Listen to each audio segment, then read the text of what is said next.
So good evening, everyone, and welcome to the second of our four-part series of Women in Medicine, which is being sponsored by the New York ACP chapter. I see a lot of you are my own residents. So if you would like to turn on your cameras, like I always make you do, and we can have some real small group interactions.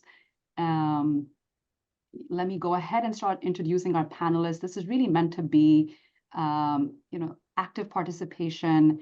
At any point, you should feel free to put something in the chat, raise your hand, clarify things. We're hoping really that we can learn from each other's collective experiences and knowledge here. So the first, I'd like to introduce Dr. Cynthia Taub. She is the Edward C. Reifenstein Chair of Medicine and tenured professor at SUNY Upstate. Prior to moving to Syracuse, she served as the chief of cardiology at Dartmouth, where she was professor of medicine at the Geisel School of Medicine. During her tenure at Dartmouth, she has revitalized the cardiovascular medicine's academic culture with emphasis on investigator-initiated research and QI, in addition to outstanding clinical care and training in the rural settings. Prior to joining Dartmouth, she spent over 13 years at the Montefiore Medical Center in New York, where she was the section head of non-invasive cardiology.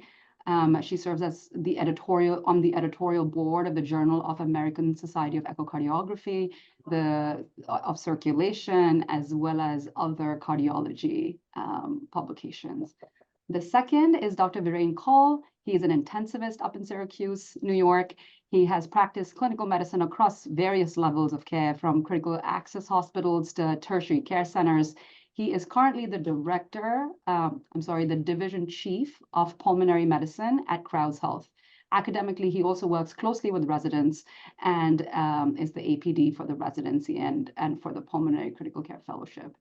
And last but not the least, the one who's really designed tonight's content for you is Dr. Danielle Kochen. She earned her medical degree at St. George's, completed her residency at SUNY Upstate. She's originally from Toronto, and so a lot of content she has personally experienced with visa waivers, contract negotiation, and she is the sort of rare species these days who practices both hospital medicine and primary care. She and I were discussing how she does 3 weeks of clinic and then comes to the wards for a week and then goes back to clinic. And I was quite impressed that that model still exists. She is a member of our Early Career Physicians Committee that is sponsoring tonight's event. All right. I must mention Dr. Harveer Gambhir, who's the chair, along with Dr. Kaul, of this Early Career Physicians Committee, and is the one who really bullied us into organizing this series. Just to get a few laughs, right? It's very late in the evening. All right, so let's start with Dr. Kochen. Dr. Kochen, can you tell us the story of how you landed your first contract? Yeah, so I don't think I'll ever forget the story. So I really had two contracts that I was debating between. Because I'm from Toronto, one of them would satisfy that waiver requirement I'm going to talk about, but one of them couldn't promise that they could satisfy my waiver requirement. And I really value teaching. I still do. I would prefer to have like teaching in my job. And one of them had this opportunity to work really closely with the medicine residents as well as med students, and one of them really didn't. And unfortunately, the one that didn't was the one that could give me a waiver. I remember that I walked in the chair of medicine's office at the time, and I was like, listen, this job is offering me XYZ. This is how they're going to do it. I want to work here. I don't want to work there. Can we do this here? And the reason I'm saying that is I was really, really honest. I advocated for myself, and they worked with me. And actually, it's something that like opened doors for physicians to get waivers after me. And the reason I'm saying that is because I was terrified. I think walking in to someone who's going to be your potential boss and just being like brutally honest with like a lot to lose was really, really tough. And I thought about it for a long time, but it was the best thing I've ever done. And it was something that honestly, I'll never forget. So that's how I got my job. That's fantastic. So what you're telling us, Dr. Kochen, is always ask. Yes. Advocate for yourself and just be honest, honestly. And this might be a trip back in time, Dr. Taub, but how did you land your first contract? Man, that's a long time ago. But I do before I talk about myself, I want to make a comment on Dr. Kochen's comment. I did not hear how you landed your first job in the past, but what my thought as you're describing it, this question was how, but more importantly, what you make me become more aware of your story is you're very, very sure about what you value. It's about the what, and you're brave enough to go into a room for negotiation because you're anchored. Once you're anchored, everything else is just a given, right? You're brave enough to talk about what your value is, and how you want to do this is up to the negotiation part. We can talk a little bit more about negotiation and the mindset of negotiation, but your approach is really admirable. So on that note, about my job, my very first job was many years ago. And, at the time, I just had a baby. And I had to be close to my husband's work and to be able to take care of young children.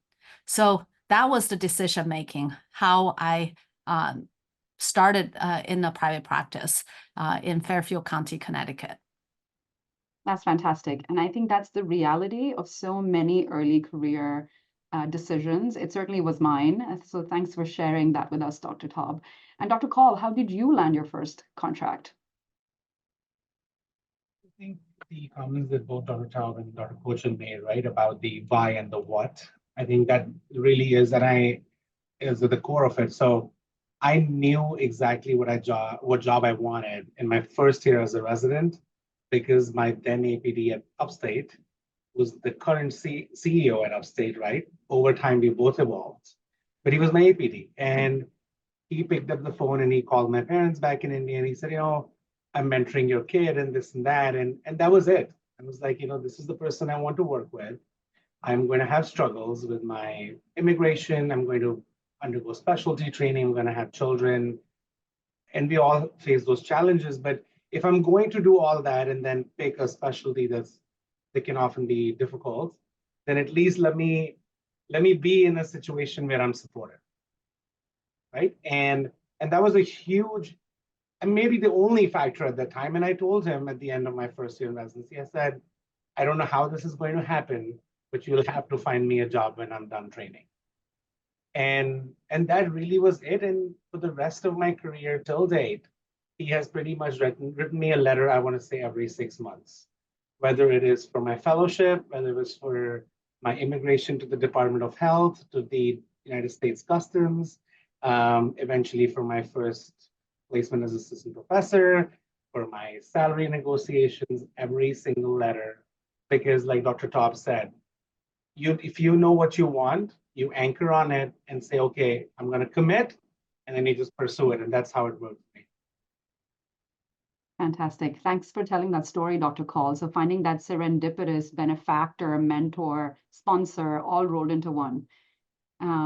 Okay. So this is a question, Dr. Taub, for you. And perhaps, now you're in a position where your entire department is offering these contracts, right, on a probably weekly or monthly basis. So as a first-time person who's looking at this contract, just graduating from residency, what should women be looking for? Should time off be included in the contract, maternity leave, possibilities of part-time, flexibility, sick days, etc.? What should people be sort of reading between the lines looking for? So first off, it's just not women looking at contracts, everyone. We when we received a contract, hopefully you've already discussed it. It's not just you're looking at what's in the lawyerly kind of description and make a decision. You really need to have a conversation in details, not just one conversation, maybe a few more discussions for clarification. So for both men and women, before you receive anything written, have a very honest heart-to-heart conversation about what your value is and what you're looking for. So that's one. Two, we're lucky at Upstate. This is a big institution. We're a big employer. You know, I am not going to reinvent the wheels every single time I offer a contract. It is there is a template, and based on specific numbers we agreed upon, we just plug into the numbers. And for women, we're lucky because this is nothing new. We've hired a lot of women, and the policies are universal. Nobody is going to wake up, you know, in the morning. Okay, today I'm going to, screw up a woman's contract and make sure men are going to get better deals. No, nobody is going to do that. And for a bigger institution, there is regulatory check, and there has been people who are looking at our written contracts, and the maternity leave, vacation time, CME time, they're all standard.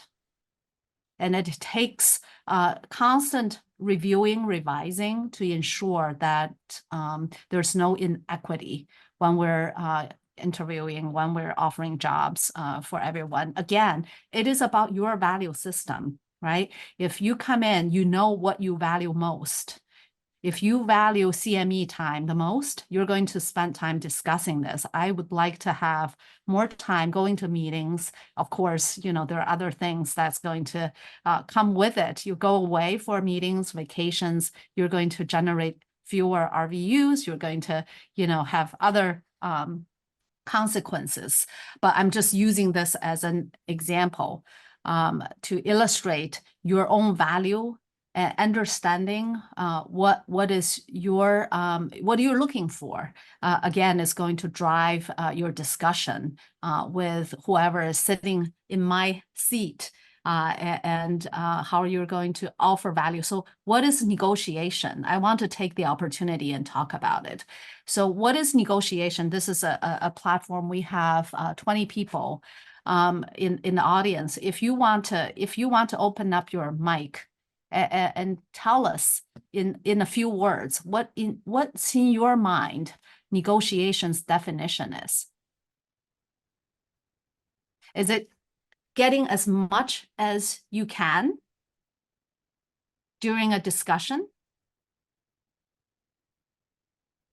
I think it's balance, right? It's finding a middle ground between both parties, and there's some probably leverage on both sides, but finding middle ground and something that makes sense. So Alex, that's a very that's a very interesting comment. Why? There is a fallacy of the middle ground, right? So if there is a example, two sisters trying to split an orange, okay, so you find the middle ground and then realize one want the peel, another want the inside, making orange juice. So negotiation is about investigation, figuring out what you want and what other people want. I worked in the Bronx for many years. And when we were looking for candidates, we're looking for someone who might be able to bring in more patients. Who are the people who can bring in more patients in the Bronx? Are those who can speak Spanish. Okay, so what is the value of a candidate? It's not just your typical kind of, okay, I know how to read echoes, I know how to do a CATS, but what we're looking for is someone who had those skills but can communicate effectively with patients. So this is the investigation I'm looking at. Okay, you can speak Spanish. There's a candidate who came in and with a Korean background, and then we realized she actually majored Spanish in college. Okay, so this is the investigation we're getting, and the investigation is not just about others, is to think about yourself. Start off, what do you want? Okay, what you value most, and understanding your value and anchor yourself, this negotiation is going to be successful. So negotiation is about investigation, and negotiation is about value creation. How can you create value? Okay, in the negotiation process, I'm going to be able to attract more Spanish-speaking patients. And the institution says, I am going to be able to support you to create a new program. Okay, you like to work with pregnant patients. Okay, the institution is going to set the network of OBGYN, your cardiology, and things like that. I'm just throwing that out. So it's a win-win. Can we create a mindset, growth mindset it's not a fixed pie. Can you grow the pie so that this dance of negotiation is going to be more productive? So remember the fallacy of half and half. Okay, you might be able to get, each of you get 3/4, right? So that's the idea.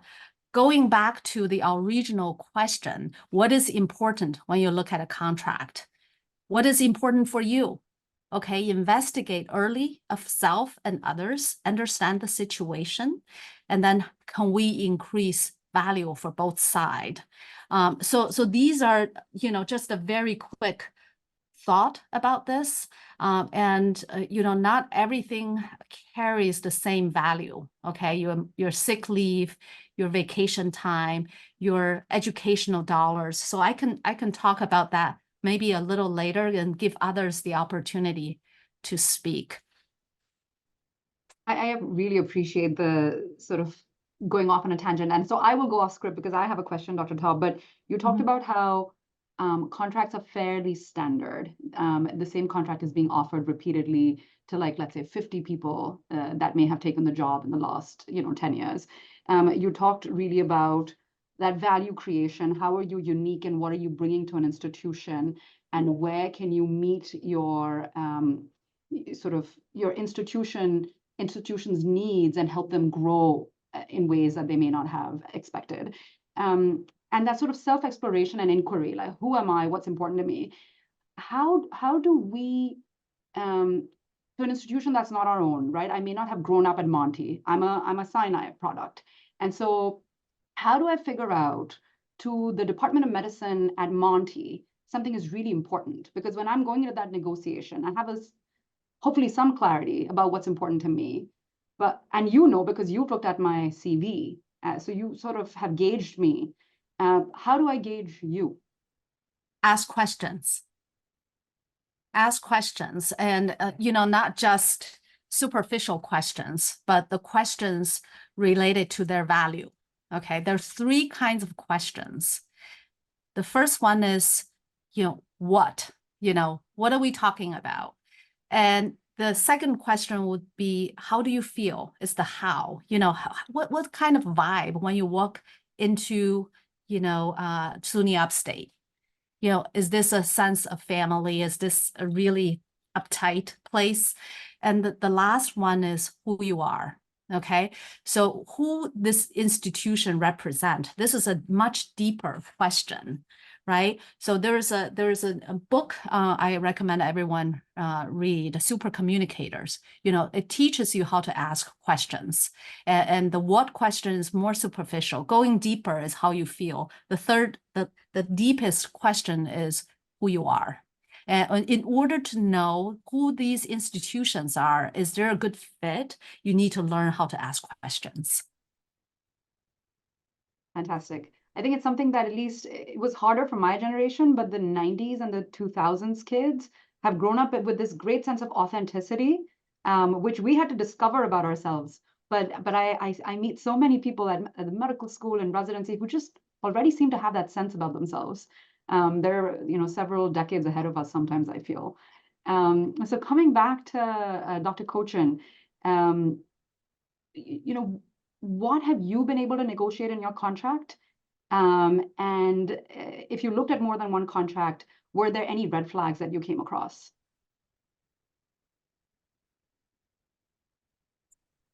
I'm trying to think back. So I was like my priorities were, I want to be near my husband. I want to teach and have the teaching component. And the waiver was pretty important to me just because I thought I needed, it's what you're told you need.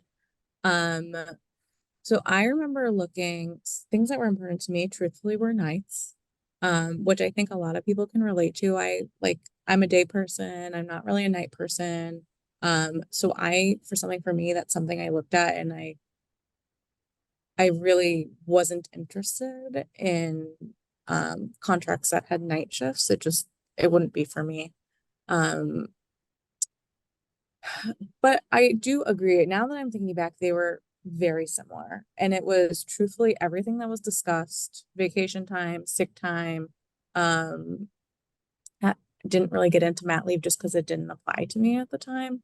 But I think it's really important to look through these things and look through in detail, and make sure you clarify things that have questions too.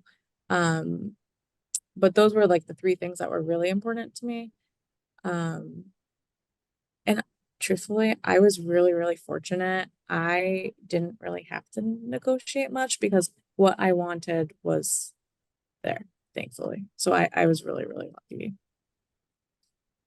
Again, going back to that sense of clarity, what do you need, and Yeah. is that institution offering what you need? Dr. Kaul, this question is for you. You've probably negotiated more than one contract at this point. I'm sure as you've moved even through your organization. What is your advice on the negotiation process? And have you ever managed to get a better contract than what you sort of initially started out with? So to piggyback of what has been already advised, I think looking at negotiations is not just what you want, what you need today, but thinking about, that question you asked in residency and fellowship, where do you see yourself in 20 years? It's important. And actually thinking about that. So the way I tell people if they ask me is, if today you could just have everything that could make you happy in life, within reason, right? What would that be? And I'm talking about, think about truly life. Think about home, think about priorities. Is it that dinner you want to get to with your kid every day, right? So that everybody knows that's priority A for me. I always put my daughter to bed. It doesn't matter. If that means I have to come back to the hospital at 1 a.m, that's totally fine, right? Think about the money. Think about the quality of life you are hoping to lead realistically. Think about the cost of living of the area where you feel you'll be comfortable, where your family is supported. And then also think about your professional goals in 20 years. You want to be, where Dr. Taub is now after what she has put in all these years. You want to be a chair of medicine. There's nothing wrong with wanting to be a chair of medicine, but that's a 20-year goal. So put all of those together and then think about where you are today, right? So now you have a sense of what your long-term vision is, truly. And then that's where you find out what the institution is thinking today, and similarly, what are they going to want in 10 years? So is this an institution that is similarly growing? Is there plan to expand? Is there plan to lateralize? Is there plan to globalize, right? Every institution has a model of growth. You will then be able to tell that if you start at point A today, you will probably both get to point B together. Or at least if the point B is not going to be at that institution, you can have a cohesive relationship for whatever, 5-10 years. And if you do that, I think personally, I feel the best way to do contract negotiations for your first job is to go in with that sense of your long-term goals. Tell them where you are now, tell them what you can already offer, and then tell them, but I'm willing to put in this, whether it's attending courses, whether it's sitting on committees, whether it's whatever it is. I'm willing to do that to get to that point B and see if they match you there. And if they do, then your negotiation, quote unquote, is concluded. If it is not, that's where those honest conversations start and say, how can we get there, or can we even get there? right? So that's that. And talking about up negotiating or secondarily negotiating contracts or follow-up negotiations, I think that trajectory of how your life is changing is, I think about it the way the insurance companies do it, right? If you have a major life event, this is your chance to change your insurance coverage. That's actually a great way to look at life. And every time you have a big deal, right? My parents decided to move here from India. That's a big change, right? Or I became associate professor. I got my first grant. How is that changing my life? Do I still want to stay on that track? Do I want to accelerate? Do I want to decelerate? Do I want to do both in different aspects? But take that chance and use that as a contract negotiation. I started here. I wanted to do this. I gave you guys this. You guys gave me this. It was a beautiful relationship or not. But now I want to make it better in this way. And now I have a track record. So how can we make this work for both of us? That's how I would do it. But that means you're constantly reevaluating and you're very self-aware of what you want and what you can do. Yeah, that's an important skill. I think when you like your institution, you hope to grow within your institution, that pause and reflection and reevaluation. Thank you for that, Dr. Kaul. Dr. Taub, as a chair and as a chief before this, have you seen in practice fixed versus variable compensation?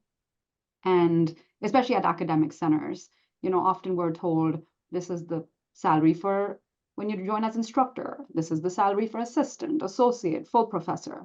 But is there variability in that compensation? And does that affect women more than men?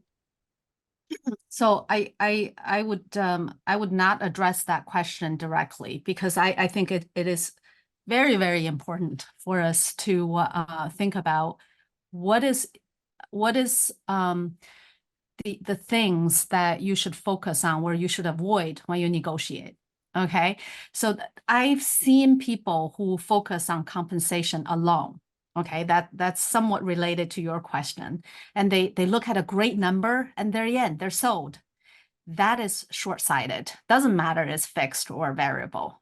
That's the negotiation 101 don'ts. Okay, don't just look at the compensation number.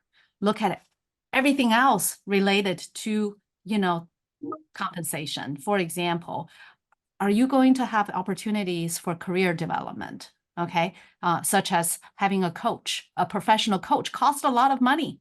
And if the institution is going to support you on that, you don't have to pay out of your, after tax money.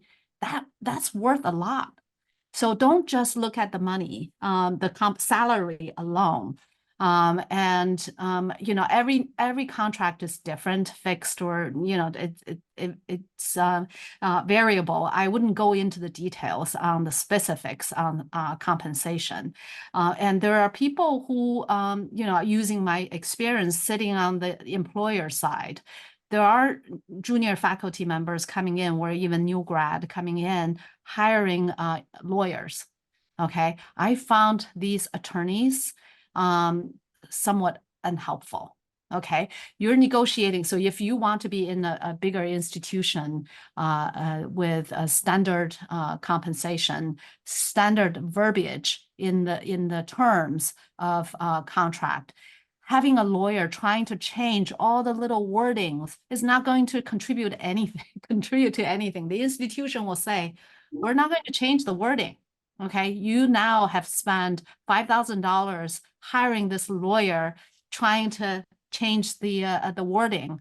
And then these lawyers, in order to use the time to be paid for their service, they drag along the discussion and trying to get you to get $5,000 more on your salary. And in the end, you pay your lawyer on that.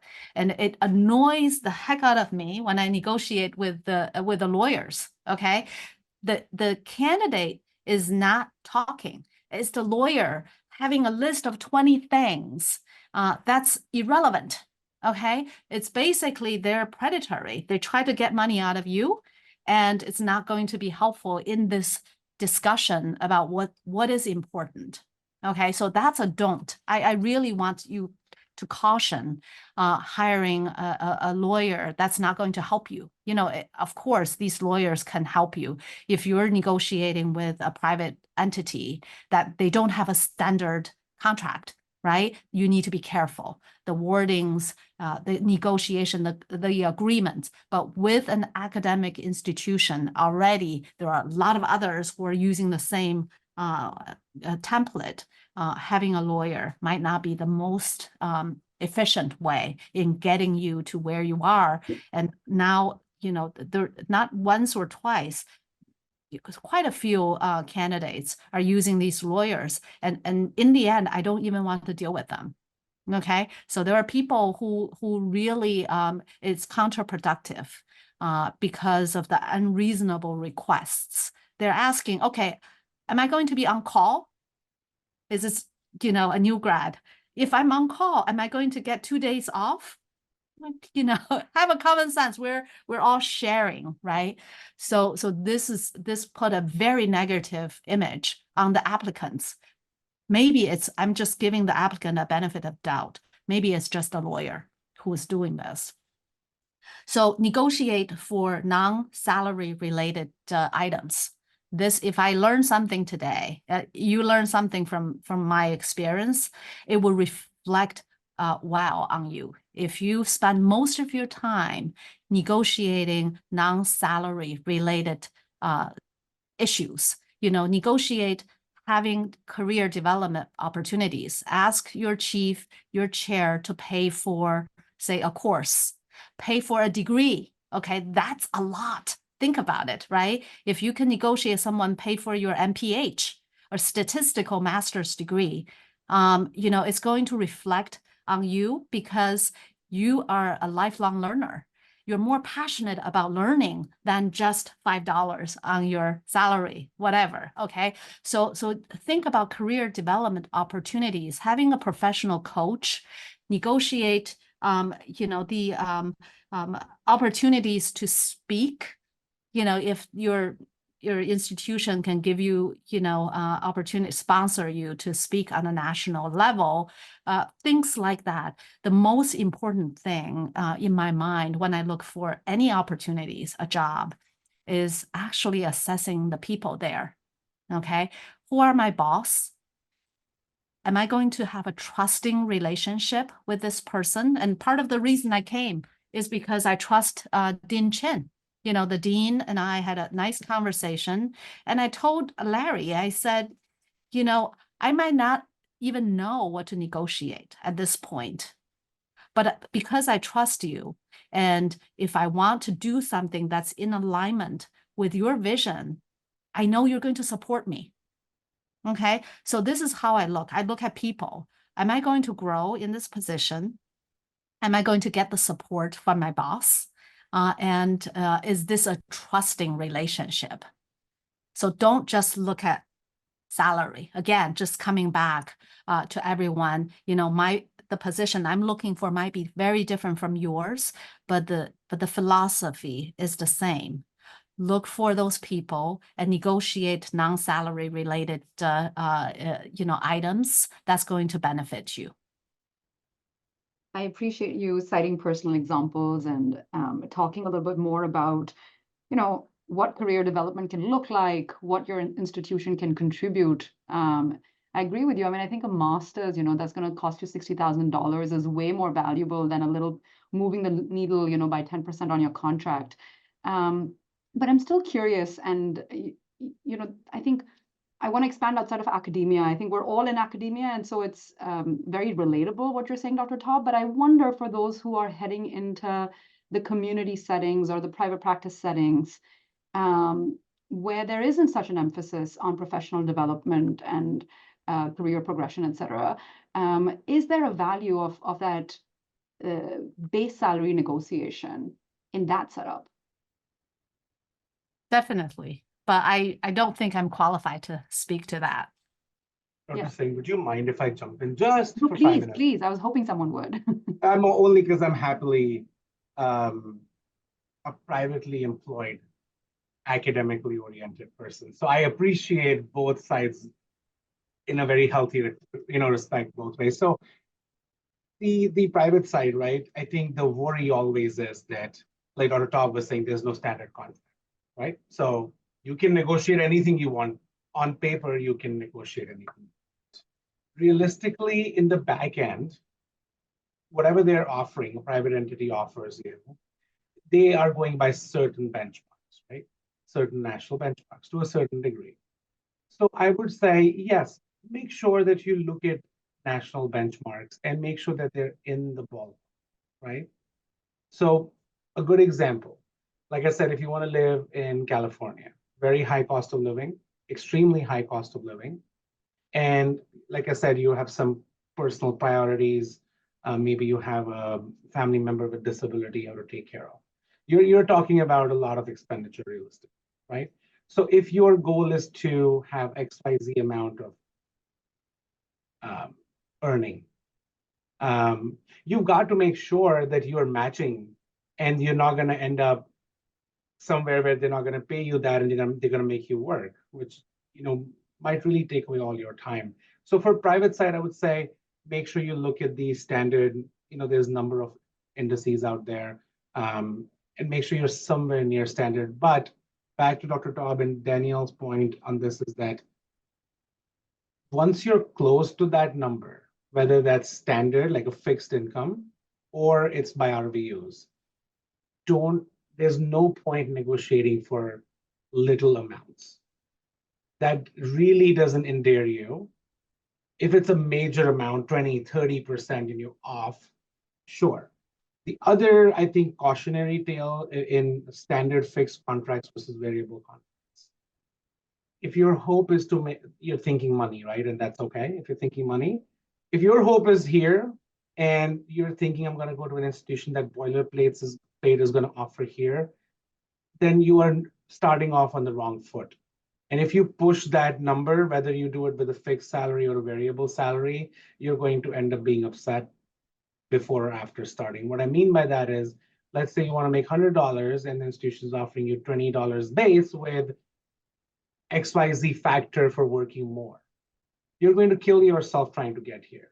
And then the joy of medicine, the growth, the professional opportunities, scholarly work, that's all going to go away. So what I would say is think in yourself, are you an academically oriented person? Are you a clinician? Are you an educator? Are you a researcher? And then decide what generally is your need financially, and then pick your setup. And if you're going into an academic fixed, usually fixed or fixed plus RVU contract, then don't negotiate extra heavily on the number. If you're going to the private side, then make sure that you're near the national median for that area. And in either case, negotiate for everything else, for benefits, for opportunities, and not just CME stuff, right? Again, you want to be division chair. Ask them, what is my daily work like? Oh, you're on short call twice a day. That's great. What does that mean? What do I get to do? So if on my short call, I want to walk over to the medical school and work as a private guy, is that okay? Great. Then you can put a value on that half day. Does that make sense? Like, think about what you're trying to get out of your day. Fantastic. Thank you so much for that, Dr. Kaul. So we have another 15 minutes, and we're going to spend the last 15 minutes talking a little bit about visa waivers, what are the different types of waivers. But before we go on there, if anyone in the audience has any questions about everything we've talked about negotiation so far, we'd like to just open up a little space for you guys. You just feel free to unmute yourselves, put anything in the chat that's come to your mind. And for anyone who needs the link to that book, Dr. Taub was talking about, Vasundhara did put it in the chat so you can get to it easy and see that book there too. Yeah, I already checked it out. It's arriving in 2 days. Thank you, Dr. Taub.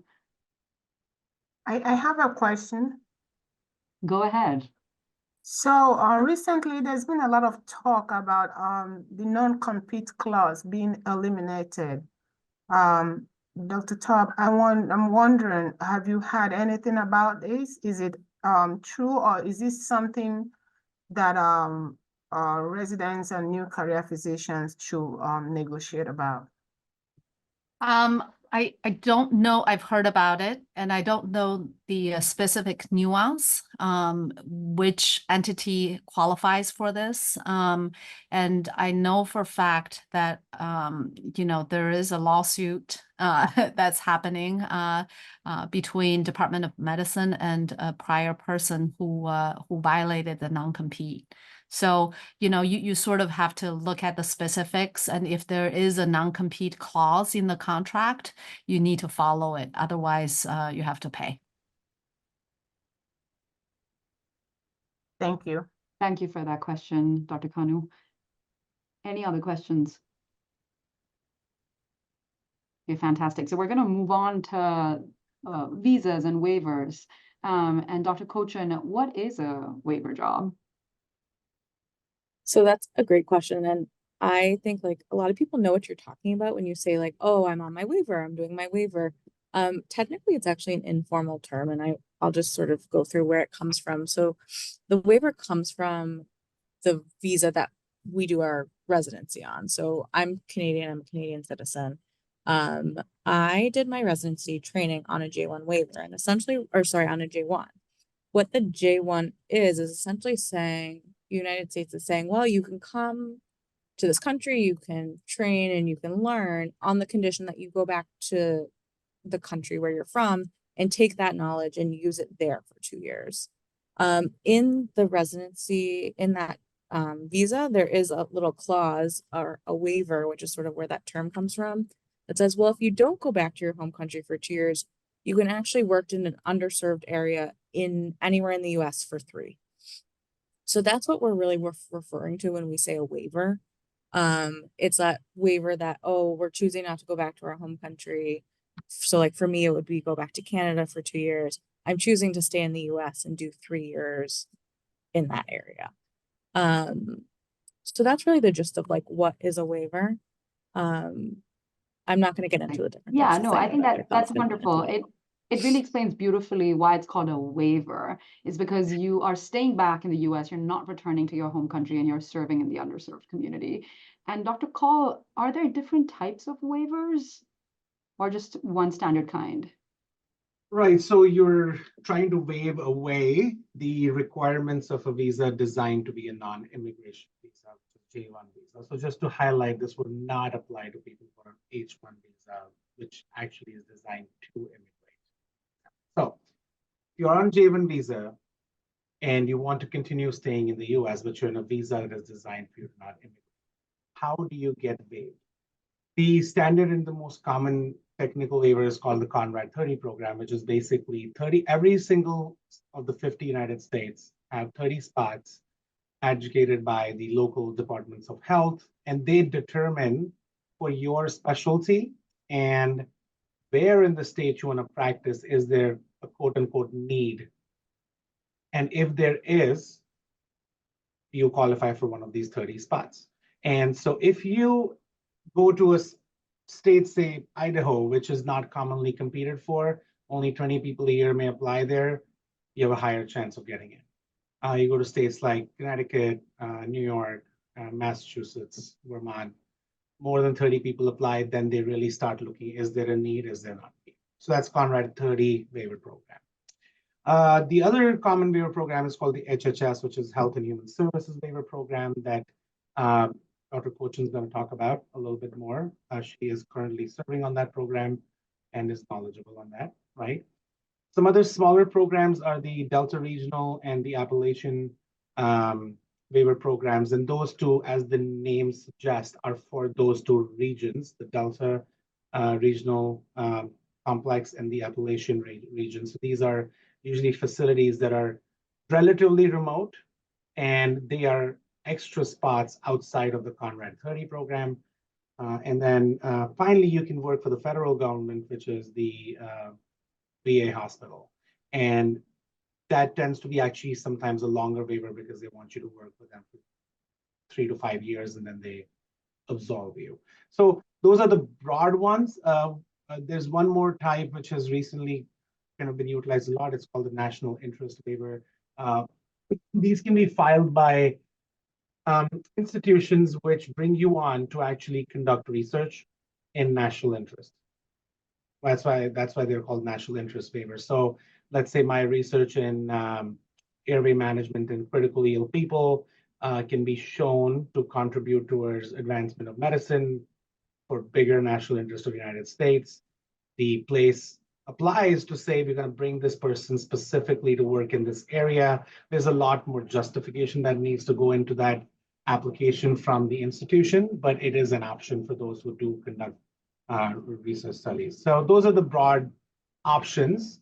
Just a side option is a visa called an O1 visa, which is extraordinary capability visa, which it's a visa you go on.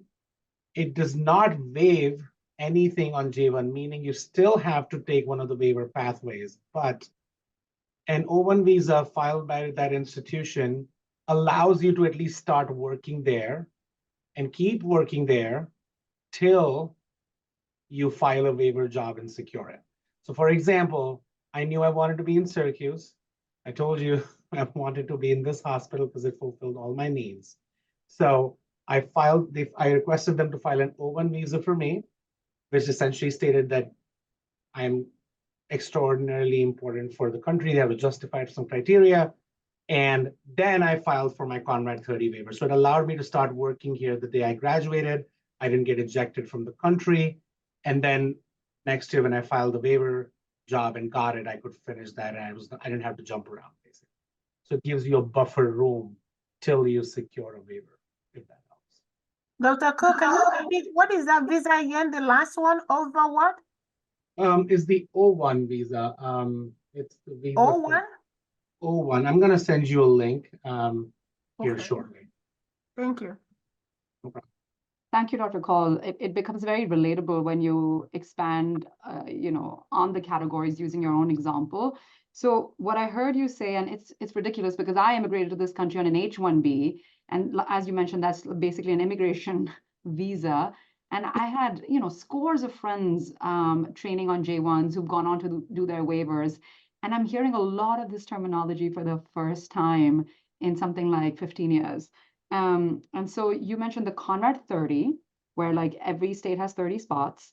You mentioned the HHS, which Dr. Kochen, we're going to request you to expand upon as you've personally experienced it. And then you mentioned some smaller categories which are not as widely used, such as the Delta Regional.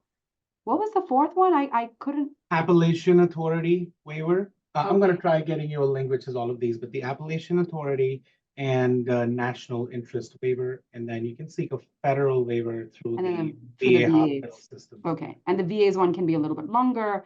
And as a bridge to all of this, you personally utilize the O1 visa, O as in I use the O1 to bridge myself to the waiver job because New York usually gets a lot more applications than the 30. And there's a chance for getting rejected. And I was on a medical education and research track, and I had a pretty solid application for O1. So I knew I would definitely get that. I had gotten married by then. I didn't want to leave my family, behind. So I was like, let me make sure I don't get ejected. I start where I want to work, and then I can keep filing till, the visa gods are kind to me. So I just took the safe way out. I like some amount of certainty. So. And did your institution help you with all of this?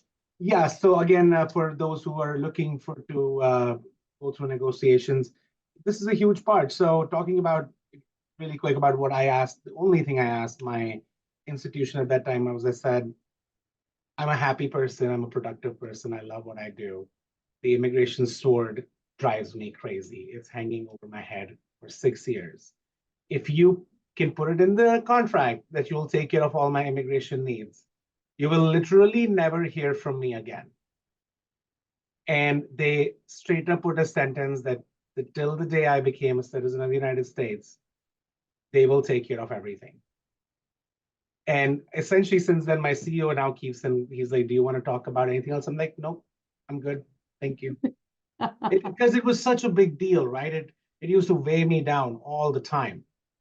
And the day I signed that contract, I've been free. So if they bring me back to negotiate on stuff, that's great. But and they have, but it was such a big deal to me. Thank you. Thank you for sharing that sort of very relatable personal experience. Dr. Kochen, tell us more about the HHS. Yes. So I will do it quick for the sake of time. So big pearls I like to share about HHS is there are unlimited amount of them. So Conrad 30 is 30 per state. HHS, there is no limit. HHS really gives these waivers based on this HPSA score. It's health professional shortage area. And the idea is to bring providers to underserved areas. And they really focus a lot on primary care. So primary care IM, pediatrics, psychiatry, and also hospitalists are included too, which I think is on the newer side. Also the big key for HHS is I believe you can only apply for this your first year out of residency. If you choose to do a fellowship or if you do anything else, oh, perfect, I see there's a link there. You're not applicable. You can't apply for the HHS waiver, but I think it's really reassuring when there's no limit. And you can even go on this website, the HPSA, if you just type HPSA on Google, you can see it. If you put all this information in, it gives you a score and it'll tell you if it's eligible or not. So it was really, really easy. Timeline was very similar between the HHS and Conrad 30. But it was nice to know that there was no. Since you mentioned the timeline, Dr. Kochen, what does that look like? Yeah, so I don't remember it exactly, and maybe I can get some help, but I started looking for my waiver job the end of my second year of residency. I signed my contract. I was done by July, and I applied all the paperwork to the government for my waiver in December. Oh, perfect. Thanks, Dr. Kaul. There's 3 agencies that the waiver has to go to. One of them takes like 3 months, one of them takes 5 months. But I can say personally, from submitting my paperwork in December, I heard about my waiver in January, like second week of January, and then I was ready to work by mid-June. I just had to graduate my residency, but the timing worked out well, starting at like the end of second year. Fantastic. So with 2 minutes left, again, I just want to open it up and, feel free to unmute yourself, ask any questions that have come up. Feel free to put it in the chat. Dr. Taub, any pearls of wisdom for those requiring a visa waiver? I think just prepare yourself. If you're writing papers, you're publishing, you're going to be able to qualify for O visa. And that's going to, I guess, make the employer's life a little easier to situate you, not to send you to the offsite clinic. So, just if this is something you're interested in, being in an academic medical center, continue your scholarly work and set a goal, how many papers you would like to publish. I always tell my junior faculty members when I was when I was a fellow, when I was a junior faculty member, always remember the rules of tool. But basically, okay, so let me explain this to you. I always have 2 papers, in submission, 2 papers in preparation, and 2 papers in my head thinking about what I need to do. And this seems to be pretty simple.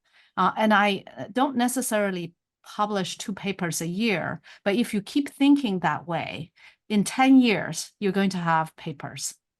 Okay, so always thinking what's the next thing you would like to investigate. And with the with your papers, you become more mindful about your career craft, right? You're thinking about how you're going to go to the next step academically, and not just thinking about the waiver or the specific immigration related issues. It will come with you. And another example of Dr. Gambier, he's focused on quality. He's done tremendous work in quality and scholarly work in quality, and the visa just comes, right? Javier? Yes, thank you. just keep on working on scholarly work. It helps you a long term, and especially in visa. Who are thinking of O1 or EB1, it's a great path. So I love that we're ending the evening highlighting that growth mindset and that constant self-improvement, professional development, really as the mainstream, while all of the sort of the buzz of the visa waiver, the contract negotiations, really the background, and you are front and center. So thank you, all of you, for joining us this evening. It was really a pleasure.